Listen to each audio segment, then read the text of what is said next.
Hello, everyone. Welcome to the performance.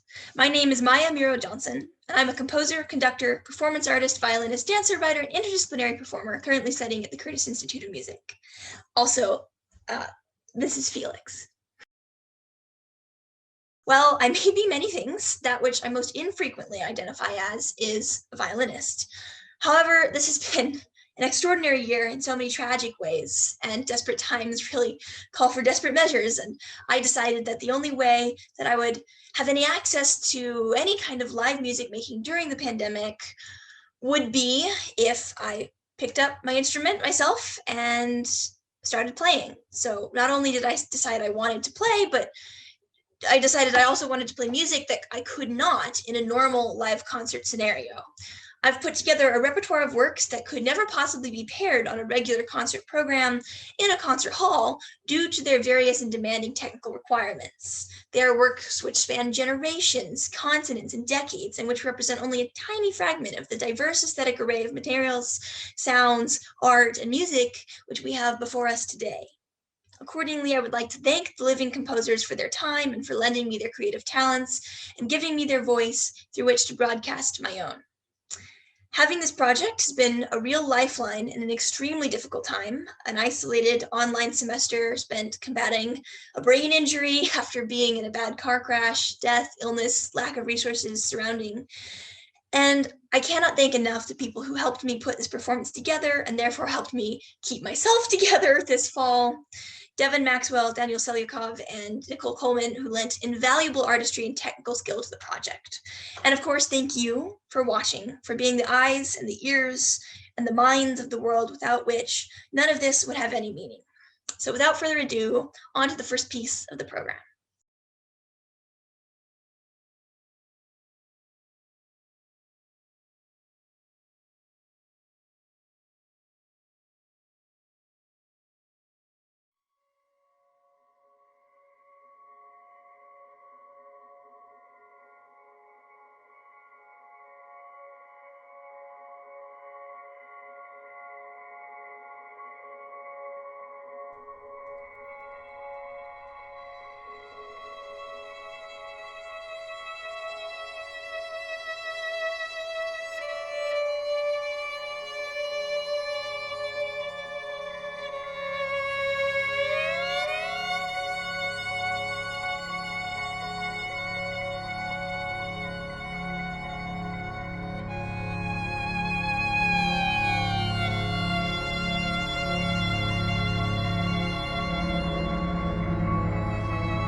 So my guest today really doesn't need any introduction. Missy Mazzoli has been regularly commissioned and performed by ensembles across the globe and has received many of the music world's highest awards and recognition, including being one of the first 2 women to be commissioned by the Metropolitan Opera. She currently serves as the Mead Composer in Residence with the Chicago Symphony Orchestra, as well as on the composition faculty at Mannes. She also maintains an active performance life as a keyboardist with her acclaimed band Victoire, and perhaps most important to today's context, she has been a really encouraging and pivotal mentor to me through Luna Composition Lab, which she founded with Ellen Reed in 2016. So thank you, Missy, for being here. It's really great to see you. Thanks for having me. It's great to see you too. Yeah. So in coming up with the preceding introduction, it was actually really difficult for me to curate selectively various aspects of your life to kind of bring into focus. And maybe that's because your work and your career involves so many different aspects and collaborations and different elements. So I thought that might actually be a nice segue into asking you about the major through lines in your work, as diversified as it is, and to ask specifically between and throughout these different projects as you move between different worlds, different roles, different even places, countries. What is it that you find yourself carrying with you? What is that thing that kind of holds all of these diverse interests and experiences together in you, basically? Yeah, good questions, really big questions. Start with the big ones and work their way down, I guess. No, it's great. It's great. Yeah, I think that there are a lot of through lines in my work, some of which have been there since the beginning, like since I started writing music, and some of which have just sort of emerged in the last, I'd say, like 5 to 7 years.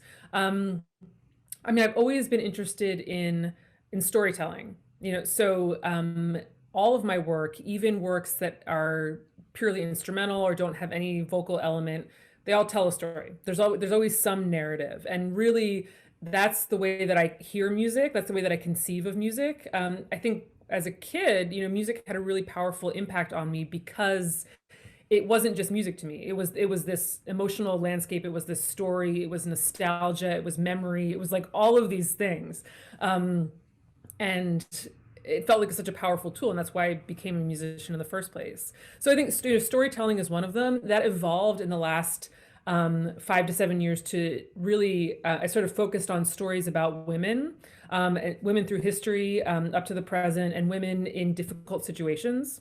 And so this creating work and opera in particular, but all different kinds of work allowed me to tell stories about the experience of being a woman that were actually more detailed and nuanced and personal than I could get from writing a poem or writing a story or doing anything else. They really, these all of my operas, I think, are the best example of that. And then there are other through lines of working with electronics and sampling, which really plays out in the piece that you played in Vespers for violin.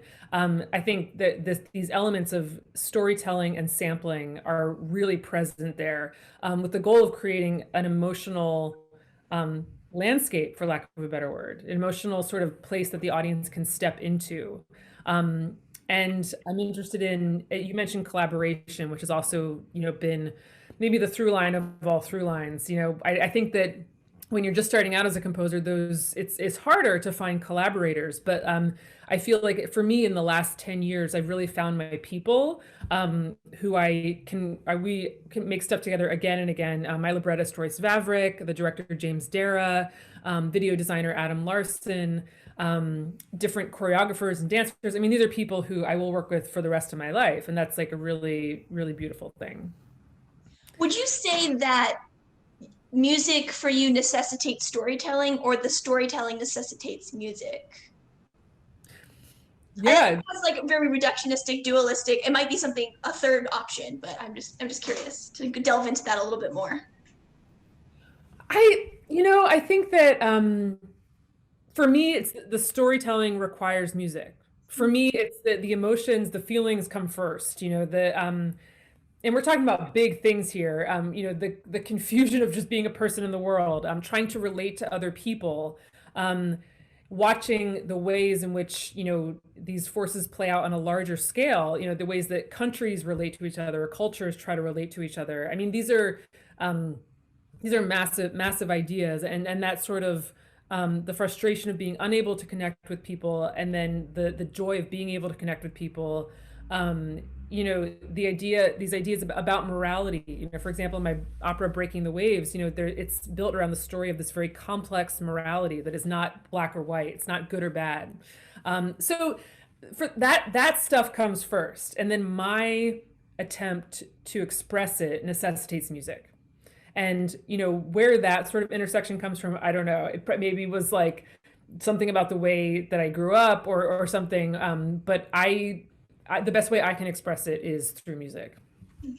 So in Vespers for solo violin, I want to ask whether this invocation of the ecclesiastical is a byproduct of the content or a driving force behind it. It sounds like maybe you've actually just answered that, and that it really is kind of this kernel. And then I also wanted to link that into another piece, obviously a very large project, Vespers for a New Dark Age, a Victoire album that you made with Glenn Coaching.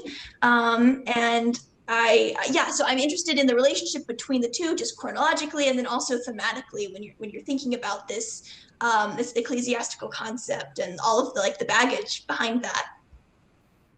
Sure. Well, so the album Vespers for a New Dark Age came first. We released it, I think, in 2015, and my concept for that, there were a couple different things at play. I've always been really interested in the structure and the ritual of religious music. So things like the Vespers service, which is the sunset prayer service, begins with an invocation, and then this happens. It's this very ritualistic thing that is this really incredible musical form. And, composer, I'm not the first composer to think that, like Rachmaninoff, Monteverdi, there are so many Vespers out there. But, I'm coming at it from a person who doubts, and who is questioning all of this stuff, and who didn't have a strong relationship with religion growing up. And someone who's living in 2020, and who's for whom this intersection of technology and faith is a big driving force in my life. And in music, I think that's true. I love certain aspects of technology in music, but how does that affect our relationship to the sublime or the divine? And there's no this is good. Again, it's not a binary. It's not like technology is bad and faith is good, or the opposite. It's like, how do they intersect and how do they affect each other? So again, these are big topics that are hard to summarize in words or even in writing, but made sense for a work that is about, I think it's like 40 minutes long, the whole piece. And so the text reflects that. I found these poems by Matthew Zapruder, and I read them and I was like, oh, this is describing what I'm trying to express. This is text from the point of view of someone he's talking to God, but he's doubting, he's dealing with technology. He's very much in the modern world, but he's dealing with these big issues that people have been grappling with for centuries. So I got permission from him to sort of remix that text into lyrics, which became the lyrics for Vespers for a New Dark Age. And then, like a year later, my violinist in Victoire, Olivier de Prado, said, would you write a piece for violin and electronics for this album that I'm doing? And I was really interested in doing some sort of remix from the album Vespers for a New Dark Age. So we recorded it, and then if you record an album, you have all these stems of material that are can be used as tools to create new works. And I was really interested in that idea, the idea of remixing and recontextualizing stuff that I had already done. And so that became the electronic component of Vespers for Violin. So I would say like Vespers for Violin has all those themes in it, of everything I was just talking about, technology and faith and doubt and belief and all these big ideas, but distilled into this really instrumental track. Right. So oh, go ahead. No, I was just going to say that's maybe what I love most about the piece is it's so concise, and yet inside it feels like this universe. Like it really, when you play it, it really feels like you're kind of floating in a galaxy of some sort, and there's this expansive feeling of like endlessness and timelessness. and it's 5 minutes, and the way it stretches time like that, while also kind of referring to the idea of a remix, and like mixing these kind of vernacular ideas and then these very kind of like celestial or maybe even spiritual ideas is really interesting to me. So I just want to interject that. Yeah. Well, and I think there's a fragment of text that the singers in the electronic part sing in Vespers for violin. So the voice enters and it's sort of obscured in the recording, but they're singing, "I know I belong in this new dark age." And so I wanted to keep that even in this remixed composition, because that really is the core of the whole piece, both pieces, Vespers for New Dark Age, Vespers for Violin, this whole Vespers mode that I was in for a couple of years. It really, I know I belong in this new dark age. I mean, that to me sums up the whole piece and has become sort of like a personal mantra for me, in this new dark age. Yeah, yeah, exactly.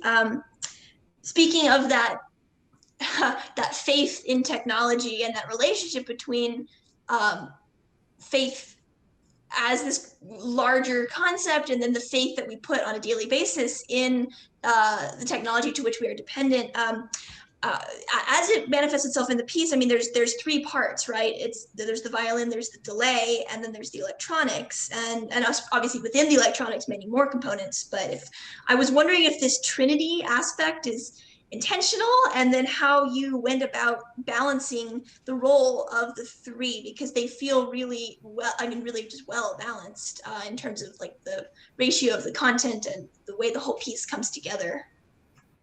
Thanks. Yeah, I hadn't thought about it as sort of Holy Trinity, but I really like that interpretation. I mean, and I think there's, my collaborator Royce Vavrick, always says like we don't fully know what we've done until it's out there in the world.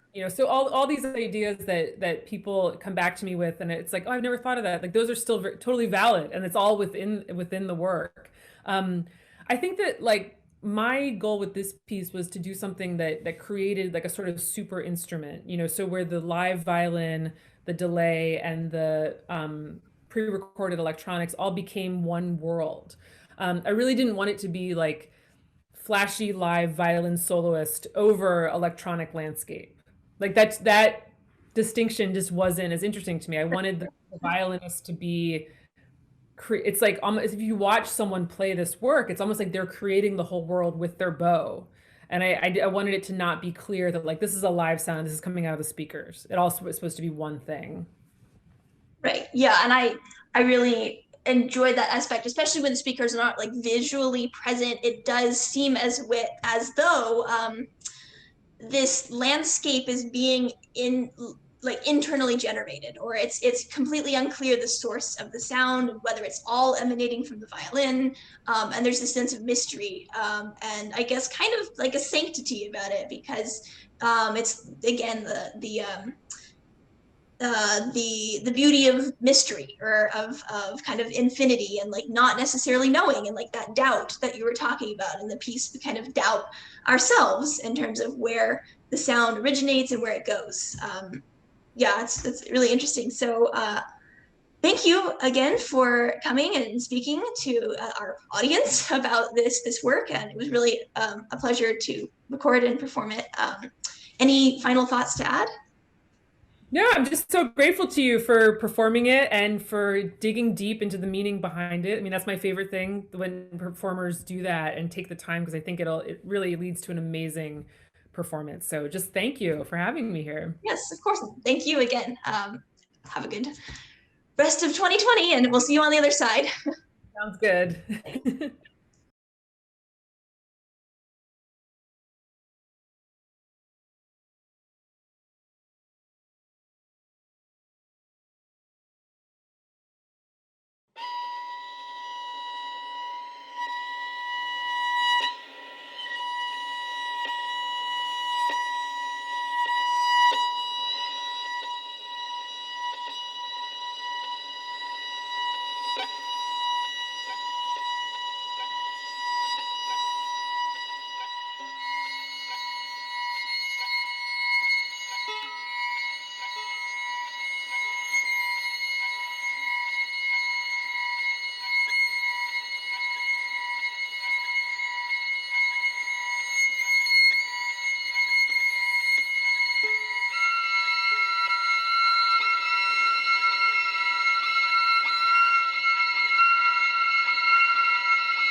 Composer, percussionist, and music technology entrepreneur, Devin Maxwell is one of the most versatile and broad-minded musicians I know. With Katie Porter, he forms the percussion clarinet duo Red Desert and has spearheaded Loud, Louder, Loudest music production company, Listen Space, and VU Symposium, wedding the vernacular to the avant-garde and bringing experimental music to the mountains of the country's interior. He's performed in major venues across the United States and Europe, including Carnegie Hall, Lincoln Center, Columbia University, LA Philharmonic's Green Umbrella Series, the Armory, the Sun Tunnels, the Kitchen, Ostrava Days, and South by Southwest, and frequently collaborates with dancers, filmmakers, singers, songwriters, and visual artists from around the world. And maybe most importantly to this context, he has changed my life pretty much drastically and is one of the most important mentor figures I've had. I would not be here today without Devin Maxwell. So please welcome him, I guess, and thank you for being here, Devin. Yeah, thank you for talking to me, Maya. Always a pleasure. So about your work in general, it frequently concerns itself very purposefully, in my opinion at least, or observation, with the idea of series or sequences or iterations. And I wonder, what does this signify to you on the broader level? Yeah, so a lot of my work is in series, especially lately. I had a cloud seeding series going where all of the pieces were about weather modification and sort of different takes on that. And the PH series is about using something ephemeral like this sort of fleeting data to make an object of permanence. And so what I like about working in series is that they put these boundaries and these limitations on what I'm doing. And so I like when things are really clear, and the series actually allow me to go back and sort of ask questions about the ideas in order to get answers about my pieces. So if I get stuck or think something should or shouldn't belong, I always weigh it against the overarching idea of the series, sort of in conjunction with the one slice of that series that I'm taking on right then. I did a lot of pieces about place, just different ideas about place and different problems of place and different strengths and weaknesses of place and different feelings about place. And so it was a broad enough thing that I could really do a lot of different kind of music and do a lot of different kind of things. So that's why I like to work in series, because they help me to sort of focus the music that I'm making around an idea. Yeah, that's really interesting. And we were just actually talking about the idea of pre-process and post-process kind of being intertwined. So I wonder, just as an addendum to this question, if your works are kind of avoidant of that process, like intermedium process, or do they like imply it with like negative space in terms of having this sense of looking back and applying a process after the fact, and also looking forward and kind of predicting processes? And how does that relate to like the current moment inside the piece? Yeah, well, I mean, I think the part of what you're talking about, I think, has to do with sort of pre-composition and how material relates to an idea. And so for me, having something to go back to helps guide material, and it also helps the material to keep moving forward. It's kind of a strange answer maybe to the question, but I think that when all of those things are running together, post-processes, pre-processes, pre-composition, structure, surface, all of that, that's when the music really starts kicking along. And to have this sort of bigger global idea that keeps everything in check, that you can just sort of circle back to and say, hey, am I on point here or am I not? It helps keep pieces from getting too overwritten. I think a lot of pieces have too many ideas and not enough development. And development can be very broad. It doesn't have to be, very square. Development can play out in a number of ways, but one goal of composition, I think, is to use as little material to say as much as you possibly can. And so those three things, I think, help to do that. I think that's what I really love about playing your piece, about kind of experiencing the piece after the fact now, is that it's so beautiful on this surface level of just the sounds involved, but then you know that every single sound is totally reinforced by the kind of gestalt or the rhetoric of the piece. And so it just feels totally symmetrical in this like really kind of Pythagorean sense. I don't know. And like, speaking of, I guess, Pythagoras, because this piece, PH12, is part of a series, the PH series, which I'll ask you to describe in a minute. But it's also very preoccupied with the overtone series as kind of a fundamental precept of the piece. And so how does the overtone series, which I know you've done a lot of kind of scordatura pieces for string instruments, how does that play into your interest in sequence? Yeah, well, this one in particular, I studied with Jim Tenney when I was at CalArts, and he was very much into different types of tuning, and we studied Pythagorean tuning, and we studied all sorts of different tuning systems. And then I didn't really think about it for a long time, and then I went to a camp that really thought about different tuning systems, different temperaments, a couple of years ago, and it reminded me of Jim Tenney's idea of harmonic distance. And that was basically, different partials in this. I don't want to get too technical here, but different partials can imply different fundamentals that have different relationships. So maybe there's another layer of harmony here that can be expressed using these different, we would call C sharps.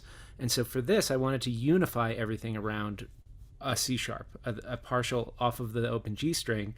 And so that allowed me to then pull the other strings of the violin into basically alignment with that C sharp, but have two places to go. I could go from the open G to then the open A, and the open A is reinforced with its fifth above.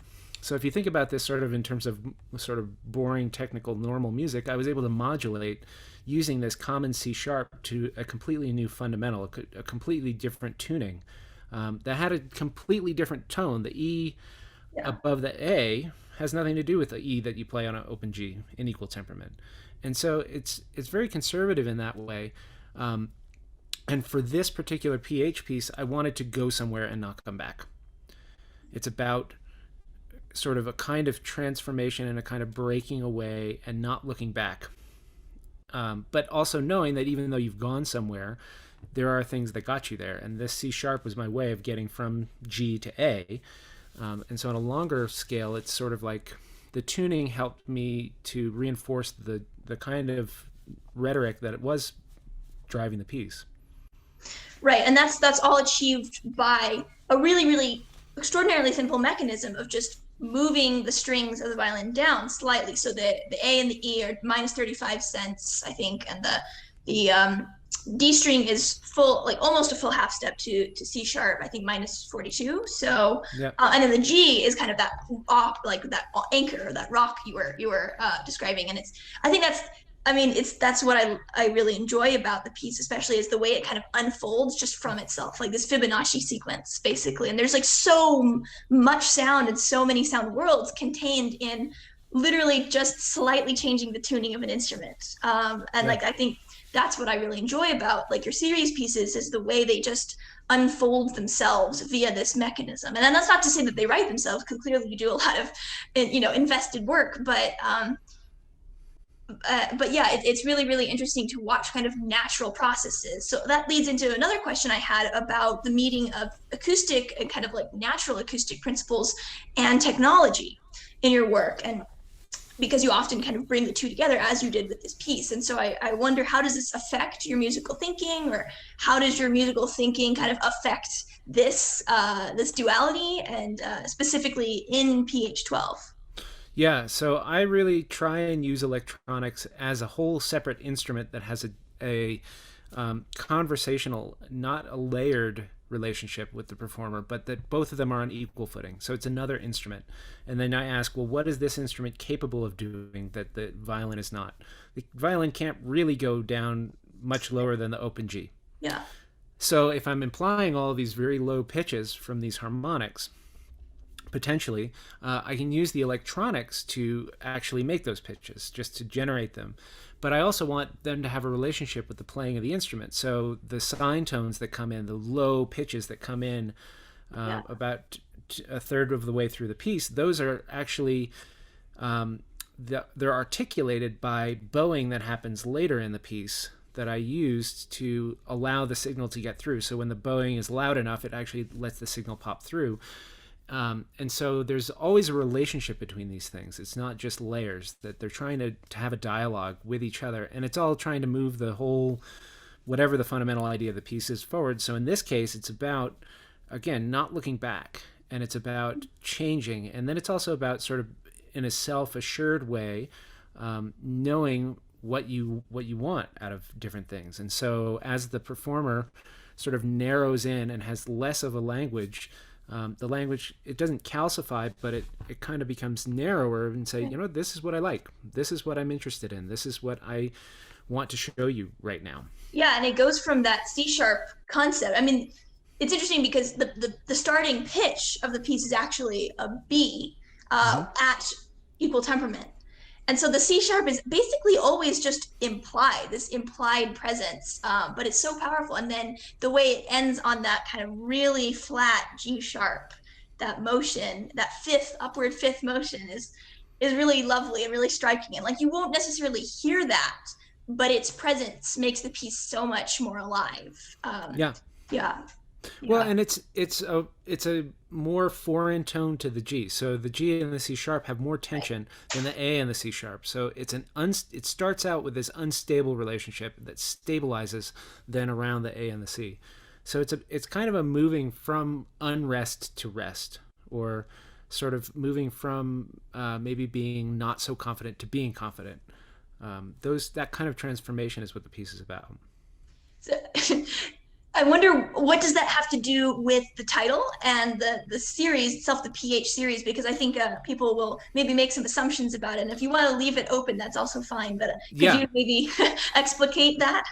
Yeah, well, the PH series is an interesting series. I started it a long time ago because it was, for me, a way of reconciling being in two worlds. I was in this very sort of intense world of commercial music production and doing different kinds of production work and being like right on the pulse of things. And Paris Hilton's phone got hacked right as I was sort of doing this, and I was writing all of this music. And so what I started to do was use the texts and the phone numbers in that to generate music. And the first one was like very irreverent. It was an orchestra piece, and like Vin Diesel's phone number was in there. And so every time the brass played, it was just Vin Diesel's phone number, like different transpositions, because like he's so brass player. And it's changed over time, but I still go back to those texts. And what I like about it, and what it's really become to mean about me, is that all that stuff was supposed to be private, for one, and then it's all ephemeral. Like your phone number is going to be gone. All your texts are going to be gone. It's not a permanent thing. So I like making these permanent objects out of things that were totally not supposed to be permanent. And I like that kind of sonification. So I always use a different approach. So this one I really wanted to be more, I mean, they're usually 3 parts, but this one I wanted to connect the parts more. Usually the panels are pretty rigid in the PH pieces. They're either 3 or 2, but this one is more one gesture all the way through. Yeah. And a lot of times the third part is related to the first, and in this case, it's more about, getting out and going than coming back. So it's not a home, away, home piece. It's away. So interesting. You play so many different roles, like even as you're saying, like within a series, there's so many different aspects involved. But even just in your professional life, you're a composer, percussionist, a teacher, a business owner, an entrepreneur, a recording engineer, a commissioner, a publisher, festival director, and you're also a husband, a father, a mentor. How do you possibly juggle all of this and also maintain such a clear identity as a musician? Yeah, that's an interesting question. I think I'm pretty stubborn. And so my identity as a musician has always been clear to me. And I've also been a professional musician for a long time. And part of that was from my mom, who is a professional musician. And she always said, diversify. That's how you survive in New York City. You got to diversify. And then when you get the call, you do what you need to do.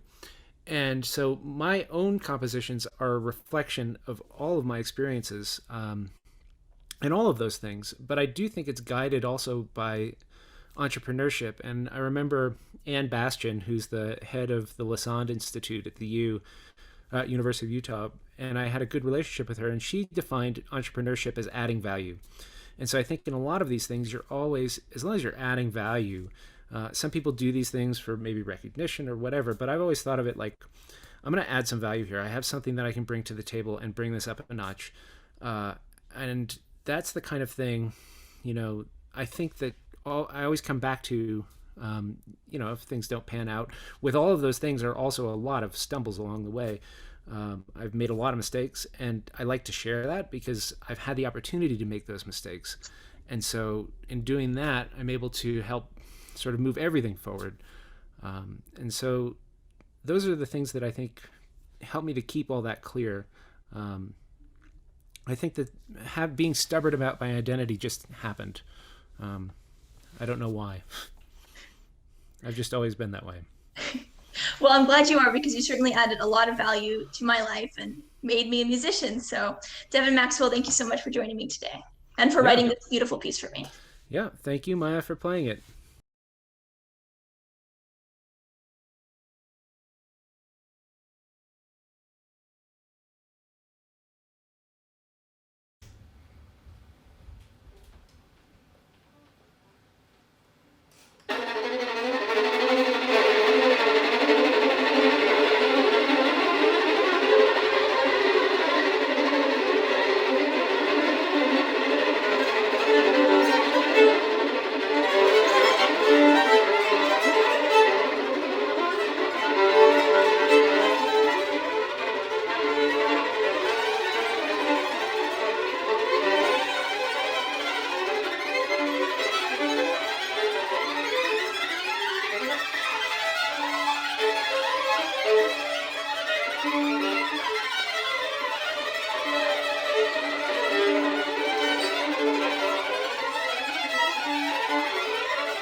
Hi, everyone. Today I have with me Sarrah Bushara, who is a recent graduate of the Curtis Institute of Music, where she studied oboe with Richard Woodhams and composition on the side with Dr. David Ludwig. And she's currently pursuing a degree at Harvard University. She is an oboist, performer, and a versatile composer, and also my partner in Pronounce too. So it's a real delight, as always, to be here in this room with her, any room she brightens. So please, Sarrah, can you introduce yourself, some basic biographical details, and then I'll ask you some further questions about your music. Hi. Yeah, it's an honor to write for you, as always. Of course, Maya probably needs no introduction as a brilliant composer performer herself, but everything that she said is accurate. I just graduated from Curtis with a bachelor's in oboe performance, and I also studied composition with David Ludwig, and now I am kind of taking a respite from music, trying to prolong my adolescence and study some academics just for fun at Harvard for a few years. So. Yeah. So I guess I wanted to ask you, because you have such a deep background and extraordinary background in a classical music performance. What is composition to you? What do you think of composition? What is the place of composition in your life, and how does it fulfill some innate desire to create for you? Let's take a second.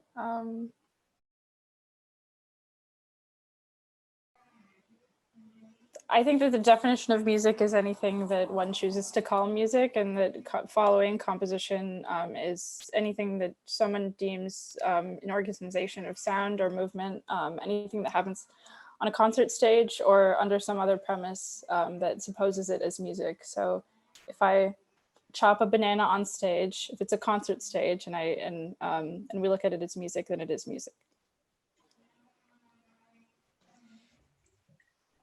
Interesting. So from that conception, I know that you've derived very specific principles and goals in your work. And I wonder if you could tell us a little bit about those goals with your organization of sound and with the ideas that you want to share with the public. I know it's really reductionistic and difficult to define a few qualities, but I think that would be helpful if you could find maybe some through lines in your work and highlight those for our audience. Yeah, I think the creation of art for an artist of any medium is a sublimation or expression of any personal hauntings, which could be acute and momentary. It could be the interpretation of a poem or a novel, or it could be deeply personal questions of identity and such. In my music, I'm not sure that it has an overarching project or agenda, other than that I think I work best in a really extremely collaborative mode. I think that any composer has to trust his or her or their musicians in the same way that a choreographer has to trust their dancers and whatnot. And I think the way I write intentionally gives a lot of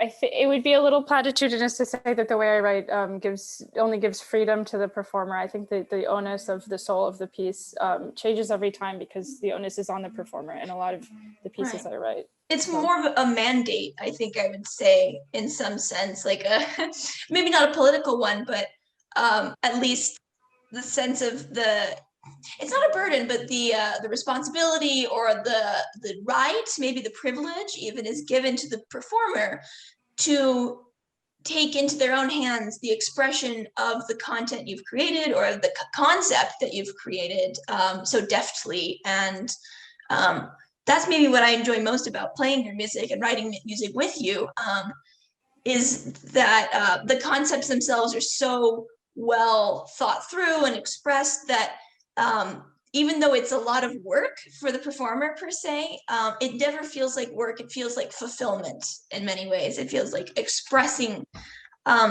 the true identity of the piece that's kind of hidden in like an oyster almost. You have to open the oyster and show the world the pearl. And yeah, it's I like that way of describing it. So with this particular piece that I'm playing, I wonder if you could describe how like those concepts that we've just talked about apply to the piece, and maybe just a little bit of brief biographical programmatic detail about the work. What is it the audience needs to know, or would be happy to know about the piece while they're viewing it?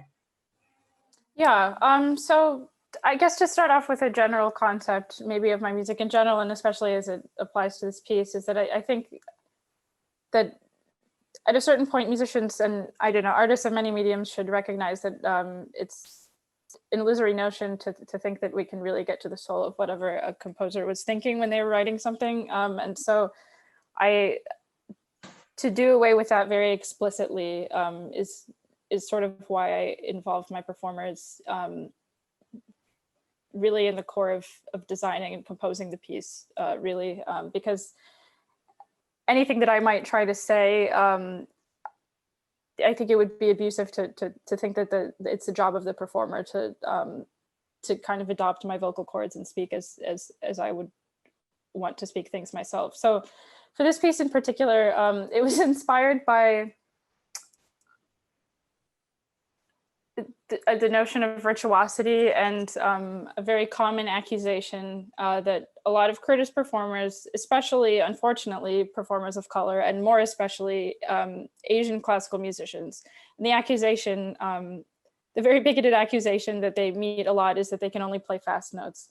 So then I thought, what would happen if I just wrote a piece where the prompt is play a bunch of fast notes, and what would that sound like, and what would be the accusation then?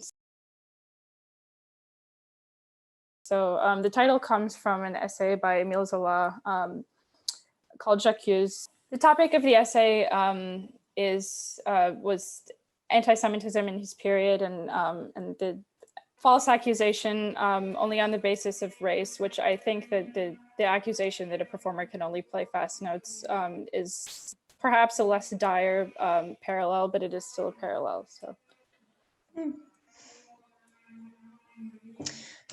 Yeah, that's an interesting concept, and yeah, the way the piece is constructed really is that Sarrah created a prompt with some specific information about how the material should be organized and drawn from, and then the structure of the piece. And then I, as the performer, get to fill in the rest, basically, which was much more difficult than it seems at first, but really rewarding. It's kind of a seat of your pants kind of experience, because mainly it's semi-improvisatory. My approach, and I know it's different than other performers' approach, was that I wrote out a bunch of notes basically in a contour, and then that was kind of the main body of content of the work.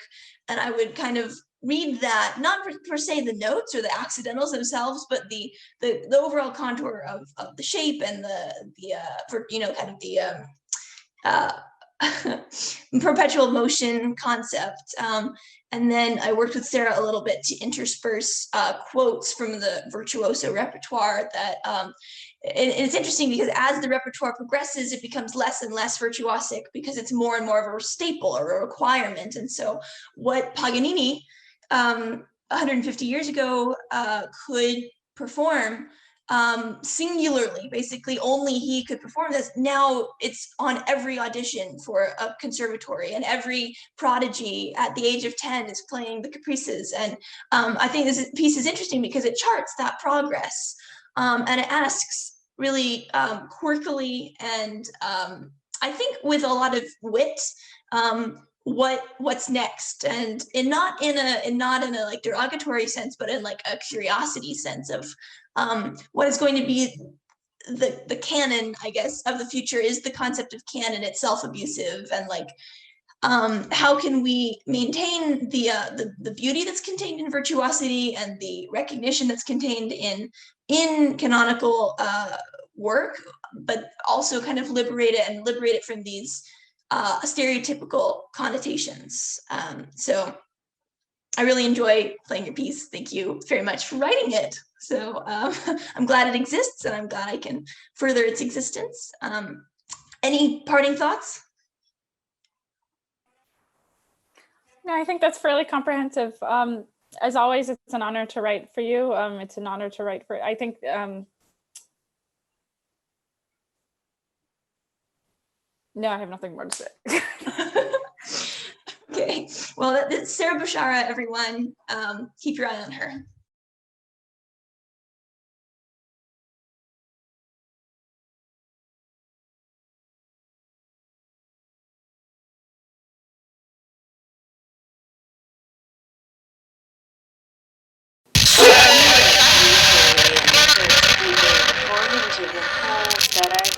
But I beat him easily in the I felt. I beat him easily. I think he felt it too. No, I'm not going to waste my time on a virtual debate. That's not what debating is all about. You sit behind a computer and you think it's ridiculous, and then they cut you off whenever they want. And then they try to protect Biden. Everybody is. Biden was raising his very thin hand and he was fracking, and now all of a sudden he's not fracking. They're lying to everybody. They're lying about so many different things. Yes, well, first of all, I think I'm better. I went to a point where I'd love to do a rally tonight. I wanted to do one last night.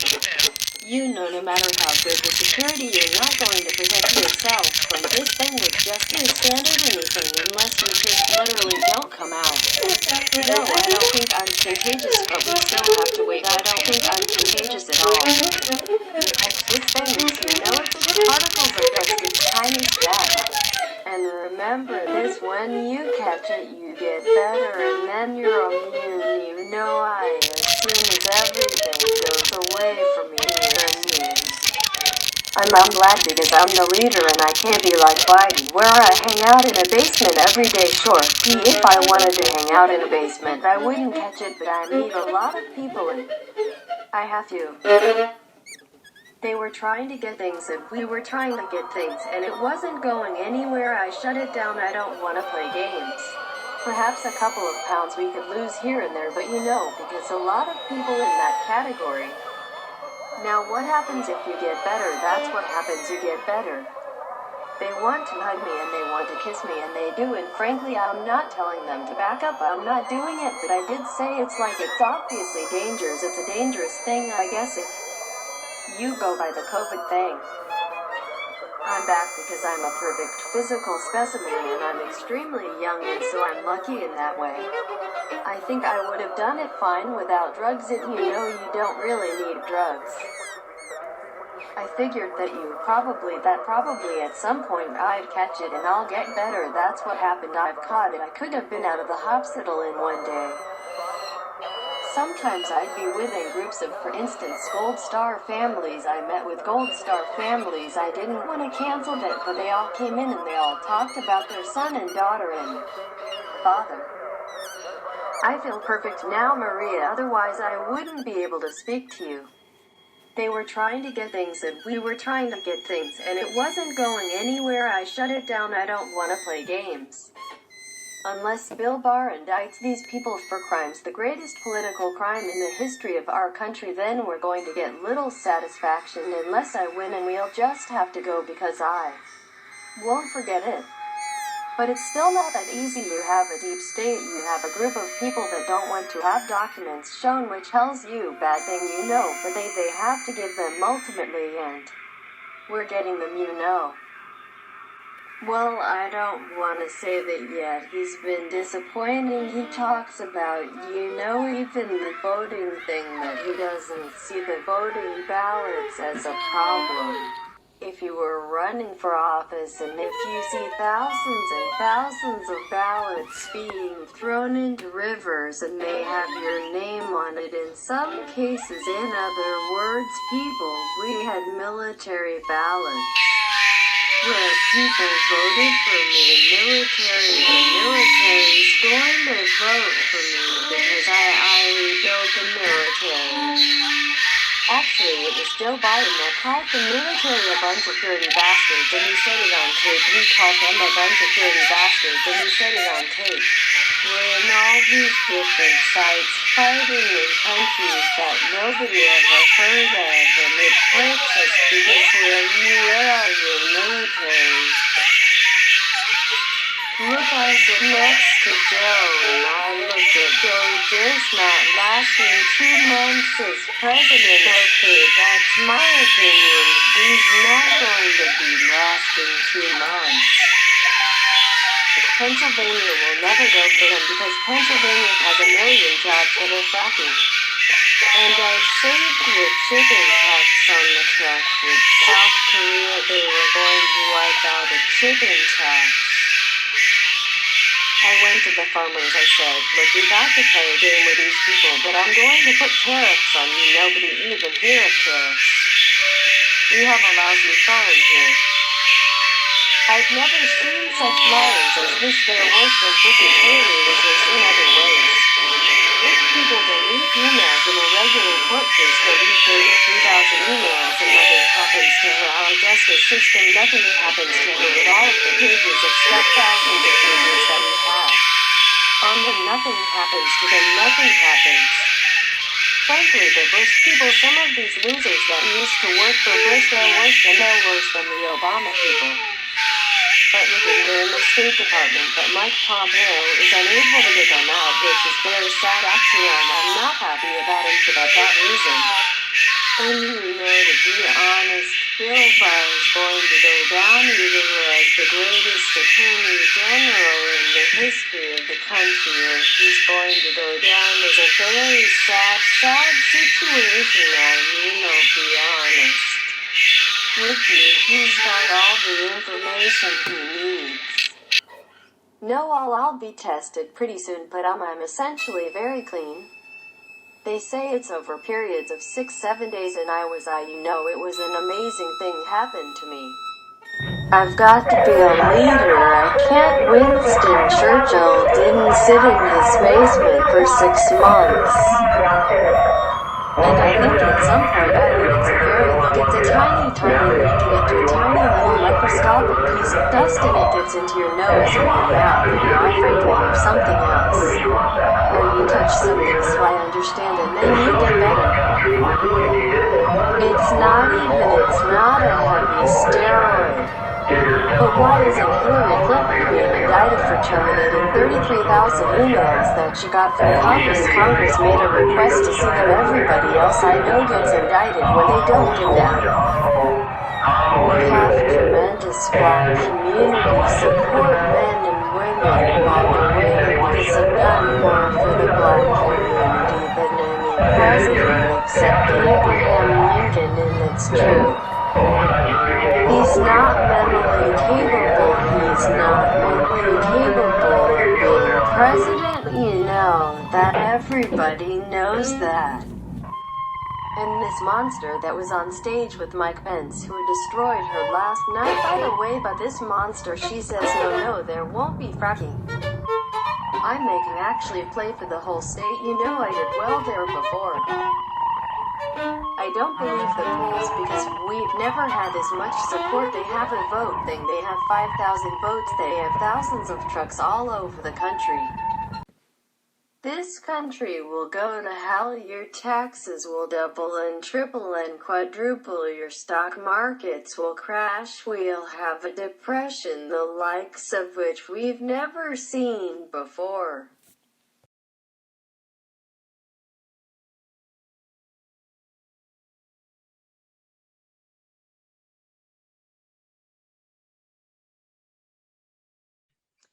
Hello, everyone. Welcome back. I'm here now to introduce the next piece on the program, which is actually one of my own. I wrote this piece earlier this year after having been in a masterclass where the guest composer told me that while my piece was impressive on the page, I should, quote, write music. So I decided to take him up on this generous offer and kind of explore a more abstract or pitch-oriented side of myself. And I think this is a very much kind of posthumous examination of the piece. I don't think this was really present in mind at the time But now that I look back, I realize that the piece is totally about self-generating patterns, and whether these patterns might in fact have a cosmic or deistic origin, or I guess the human ascription of self-generative patterns to some sort of divine origin or supernatural origin. And I generated this piece originally with some tools that I learned from Matthias Pintscher, another composer on the program, one of which is the concept of the piece beginning when the pen hits the page and the piece ending as soon as the pen is released from the page. And a pen, not a pencil. And it's very, as I said, bizarre to me. I'm a very pre-planning oriented, structurally oriented composer. And so it was almost terrifying to have this sense of decision-making and finality be a very through composed, or in fact, maybe even stream of consciousness process. But it really unlocked for me this sense of patterns kind of blossoming out of the bare seed that can exist in the kind of the ground of the page. And so I started thinking, as I was doing these kind of exercises, about a piece that it would investigate the human prescription on meaninglessness in these self-generating patterns, and how this implicit ban on absurdity, this search for meaning and pattern in everything, emphasizes seriousness in a way that doesn't necessarily lead to a higher plane of thinking, but instead promotes severity or even hopelessness, or at worst, moral relativism. And I began to think about how the recognition of arbitrary paradigms, as pointless as it may seem, on the other hand, in the very Sisyphean or existentialist mindset, leads to, in fact, a type of lightheartedness or mirth or wit in a way that lends support to that last hope that we as a species cling to, that life is somehow inherently beautiful. And since we derive the statement that suffering is beautiful from this, because life and suffering are synonyms, we get the pathos of art and abstract art especially. And so as I began to kind of wed these two concepts, a very, very, kind of philosophical, programmatic, even narrative concept, with these pitch systems, these completely arbitrary, self-generative, abstract pitch systems, I started to realize that they manifested an overall rhetorical argument about the agenda of modernism, which is eventually to deify patterns without necessarily invoking deism. This kind of post-traumatic humanism, I guess you could call it. And I also began to think about how the post-war European project of modernity has to be reprimanded in the current environment, because the idea of modernity was thus attached to a specific time and place and aesthetic and group of people, when it in fact just means the simple contemporaneousness or supreme contemporaneousness, modified humanism. So at the time I was reading some Habermas, which worked its way into the piece, as you'll see. But ultimately the piece boils down to being about the process of reclaiming the project of modernity from the 20th century. And in fact, how better to do that than through this defiant absurdity of abstract art.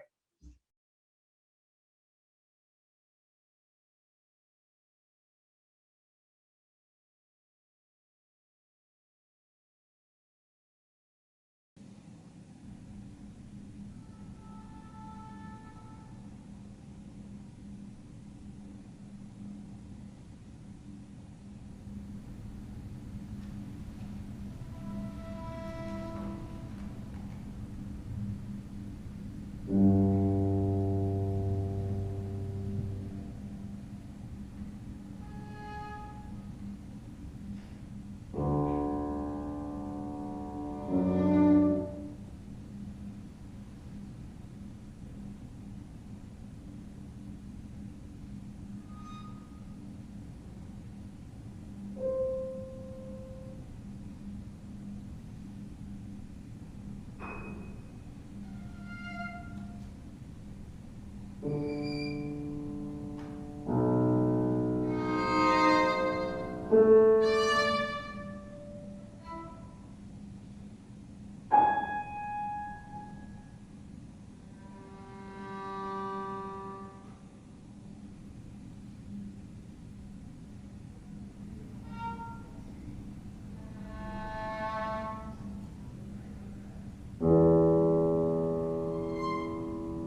not mistaken, the chances for today are not very good.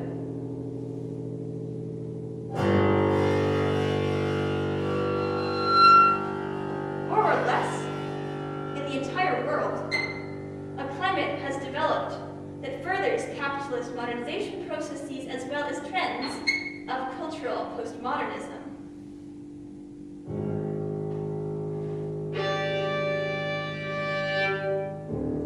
The disillusionment with the very failures of those programs that called for the negation of art and philosophy has come to serve as a pretext for conservative positions.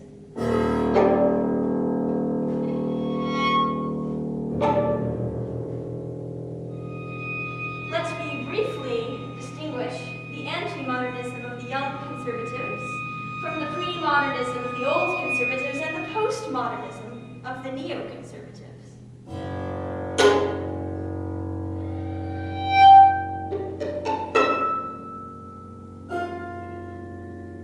I fear that the ideas of anti-modernity, together with an additional touch of pre-modernity, are becoming popular and pervasive in the circles of alternative culture.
The next piece is an early work by Olivier Messiaen, and in fact, it's the oldest piece on the program.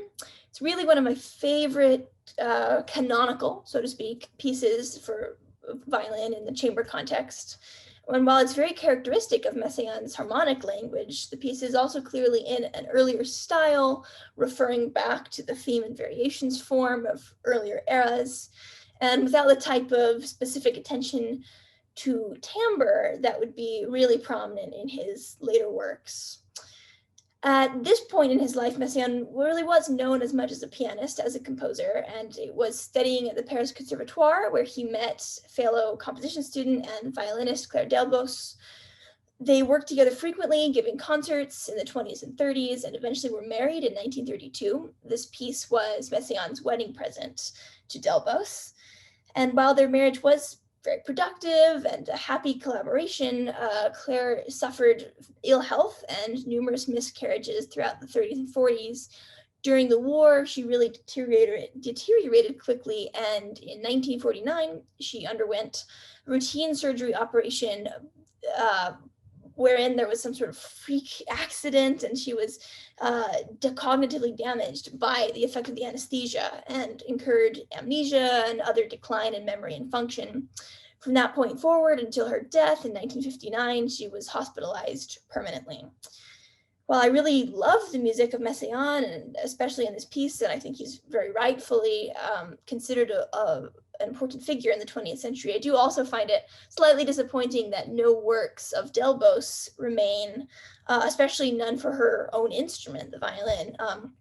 And I think it's unfortunately indicative of yet another talented, intelligent young woman whose career was overshadowed by a male figure in her life, even posthumously. So for what it's worth, I do like to think that her memory is present in every note of this piece, the idiosyncratic writing of which at least demonstrates her gifts as a violinist.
The next piece on the program is by a composer who really shouldn't need any introduction, as her name is quite synonymous with the colorful and multicultural modernism that gives such rich influence to the art world today. Tania has personally also been a huge inspiration to me for many years and was one of the first female role models I could look to when I first started exploring the idea of studying conducting and composition. The piece I'll be playing today, Axon, was written for violinist Mari Kimura, who played a major role in programming the max patch and advising Tania on the interaction between the violin and the electronics. So accordingly, it's very idiomatically written for the instrument.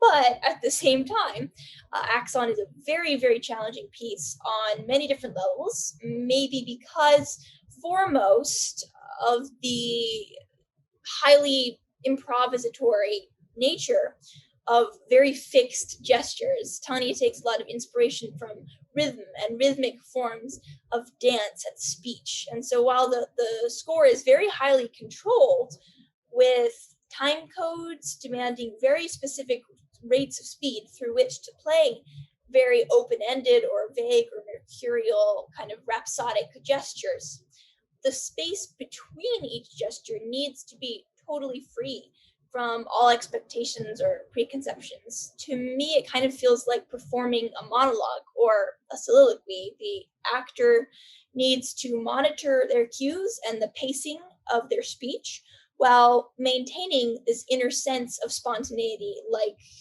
as if the words they've memorized are materializing and compelling themselves as thoughts being manifested in the moment.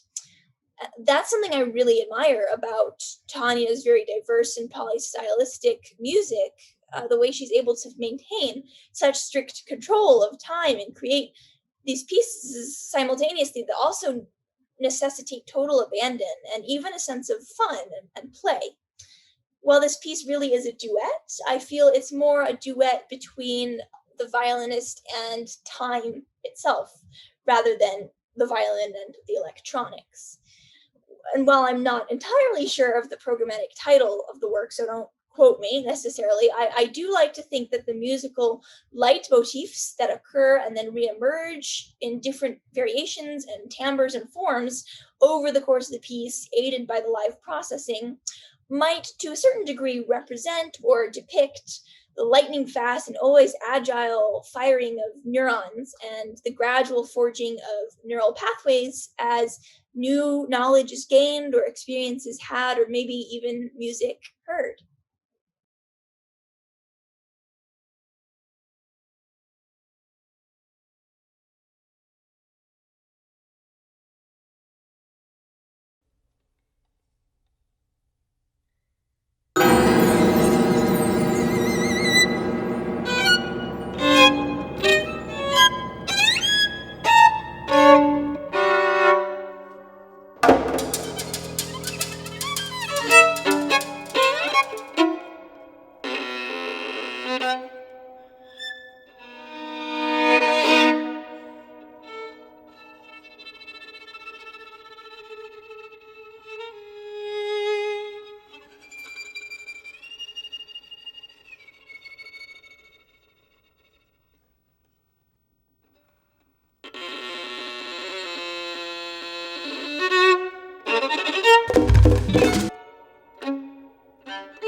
Last but certainly not least, I wanted to end the program with this absolutely gorgeous piece by globe-trotting composer and conductor Matthias Pintscher, and leave you with its really haunting resonance still ringing in your ears, I think, for quite some time. Matthias has been a very inspirational figure for me as both a conductor and a composer, and an important source of encouragement and advice in my career thus far. While I can't speak for him entirely, I do believe he finds himself often really drawn to the visual arts as a starting point for his own work. And that's certainly the case with this piece, Study 3 for Treatise on the Veil, which exists in relationship to the art of Cy Twombly, the American artist who resided in Rome, and is a part of a series of works relating to Twombly and a specific Twombly painting, kind of similar to what we saw with Devin's piece earlier. This piece really speaks to me on many different levels, one of which is the reference to this extra musical element. I really love how it's not clear whether the piece itself is an impression of the painting or whether the piece kind of directly maps to or is a kind of transliteration of Twombly's 1970 Treatise on the Veil. A further complication is that Twombly himself has another piece called Study for Treatise on the Veil, which we can presume was a type of prototype. The painting is from Twombly's gray ground period, in which these very thin white lines kind of traverse a gray background, very minimal, but also lyrical. Twombly's work is really overwhelmingly concerned with mythology and space, kind of a gestural approach to cultural symbols. His works are often huge, taking up entire museum walls, yet the canvas itself is sparse and intricate, despite the spaciousness of its edges. And I like to think that this piece does exactly that, but with the violin. Matthias achieves a really broad and resonant palette of textures and sounds, timbres, all completely acoustically without any type of electronic processing. By changing the various resonances of the strings. He does this by making a very detailed attention to the location of the bow on the playing apparatus, the string. And so every gesture is really specific about exactly where the bow needs to be within, some millimeters of difference. He also achieves this kind of quality via a series of mutes, as well as paper clips attached to the two lowest strings for about half of the piece. And I will admit that for some reason, on the day I was recording, the paper clips were not cooperating, but it really is an amazing effect when it's done well. So apologize for that, but I think the piece is really Baroque in many ways. It's motivic while also having the feeling of being totally through composed and like organically unfolding. And that's something in general I admire about Matthias's work, how it feels both extremely composed or structured and also totally natural and free flowing. I think the trick with this piece is really to have mastered the details of the fingers and the passage work, which is actually quite tricky, quite difficult, while maintaining this like global zoomed out perspective on the overall impression the piece gives off. Matthias's pieces are simultaneously really active, but also contemplative, a passion and a meditation at the same time. And I think his experience as a performer really lends a sense of immediacy to otherwise very cerebral works. I think it's also somewhat bittersweet for this piece to be last on the program for me, as it reminds me of my favorite room in the Philadelphia Museum of Art, which is a gallery housing the Twombly series 50 Days at Ilium. It's one of my favorite places in Philadelphia. The art in the room is just an overwhelming sensory experience, really incredible work. And it's a place where I hope to be able to spend time again soon. So without much further ado, please wear your masks, stay home, get the vaccine when you can, stay 6 feet apart, take care of each other, be safe, be healthy, and please enjoy the remainder of the concert. Thank you so much for watching.